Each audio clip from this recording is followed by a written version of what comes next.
নির্বাচনের পরিবেশ তৈরি করতে আরও সময় লাগবে।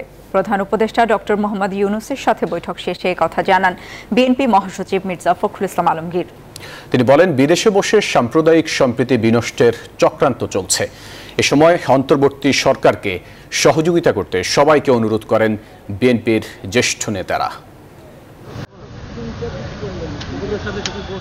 সোমবার হঠাৎ করে রাজনৈতিক দলগুলোর সাথে মতবিনিময় সভা ডাকেন প্রধান উপদেষ্টা ডক্টর মোহাম্মদ ইউনূস। তার সরকারি বাসভবন যমুনায় বিকেলে বিএনপি মহাসচিবের সাথে প্রথম বৈঠক অনুষ্ঠিত হয়। 100 গ্রাম রাঁধুনি হলুদ বা মরিচের গুঁড়ার সাথে 2টি এবং 200 গ্রামের সাথে 4টি রাঁধুনি স্বাদ মিশালি ফ্রি। সেই বৈঠকে বিএনপির তরফ থেকে ছাত্র জনতা হত্যাকারী কোনো দলের সাথে বৈঠক না করতে প্রধান উপদেষ্টাকে আহ্বান জানান মির্জা ফখরুল। জানান, আগামী নির্বাচন নিয়ে বৈঠকে কোনো কথা বলেননি তারা। নির্বাচন নিয়ে আমরা কোনো কথা বলিনি, কারণ আমরা বলেছি যে, আগেও বলেছি, আপনাদেরকে জানেন যে একটা নির্দিষ্ট সময় লাগবেই এই আপনার নির্বাচনের জন্য উপযুক্ত পরিবেশ তৈরি করতে।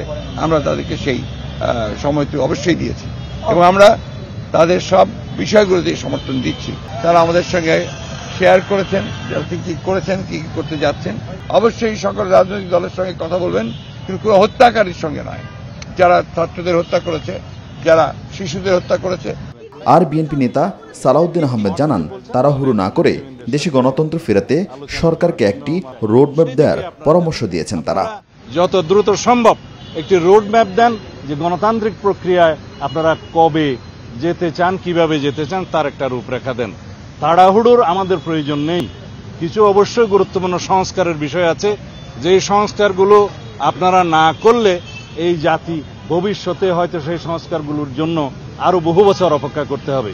এর আগে সকালে সাবেক প্রধানমন্ত্রী ও বিএনপি চেয়ারপারসন বেগম খালেদা জিয়ার কনিষ্ঠ পুত্র মরহুম আরাফাত রহমান কোকর জন্মবার্ষিকী উপলক্ষে তাঁর সমাধিতে শ্রদ্ধা জানান বিএনপি মহাসচিব সহ দলের সর্বস্তরের নেতাকর্মীরা।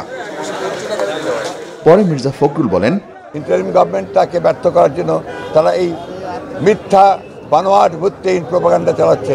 তবে আমার বিশ্বাস, বাংলাদেশের মানুষ এবং বিশ্ব জনমত তারা কেউ এটাতে বিশ্বাস করবেন না। এদিকে নয়াপল্টনে অনুষ্ঠিত হয় মৎস্যজীবী দলের আহ্বায়ক বীর মুক্তিযোদ্ধা রফিকুল ইসলাম মাহতাবের নামাজের জানাজা। আরিফিন শাকিল, নিউজ 24, ঢাকা।